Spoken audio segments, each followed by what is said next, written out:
Как Вова, вот говорится. факт о том, что, дорогой, ну, вот то, что происходило, то, что происходит, факт о том, что, короче, вот как-то так надо опять грузинам наладиться, как-то так, ну, наладиться отношению, понимаешь ты? Ну, я, например, тоже такого же мнения. Очень, очень, понимаешь, но ситуация настолько, видишь, ну, сейчас, сегодня и в Грузии ситуация неважная. Да, Вообще в Закавказье неважная. Ничего хорошего нет. да, да. Вот. Ну и можем и на эту тему поговорить. Ну, очень больно, обидно. Ну, начну, знаешь, с хорошего. С М, хорошего начну, если ты этот вопрос затронул. м, Вот сегодня очень многие с Абхазии едут лечиться в Грузию. да, Ты да. слышал это? Да, очень много раз даже, да.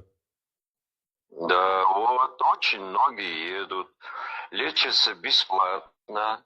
Ну, так говорят, я не ездил, не лечился, не знаю, но многие наши, мои братья, сестры, очень многие едут в Грузию, их лечат бесплатно, хотя граждан Грузии с них деньги берут с граждан Грузии, а вот с граждан Абхазии и скорую помощь присылают, везут и в Тбилиси, куда надо, везут, все помогают. Это очень хорошо, и это, я считаю, молодцы.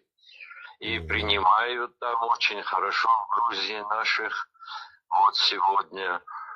Это хорошо, молодцы. Оказывается, вот кто живет в Грузии, они нормально относятся к абхазцам, да? Нету такой вот, Да, ну, да, да, да, да, да. Ну, мало, наверное. Есть кто-то, кто плохо, наверное. Ну, да. мне кажется, в основном относится сейчас, сегодня хорошо. Во-первых, молодежь мало знает про Абхазию.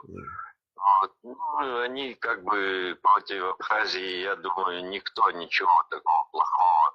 Ну, единицы, может быть. Мгм. А вот наше поколение, вот те взрослые люди, которые все это пережили, которые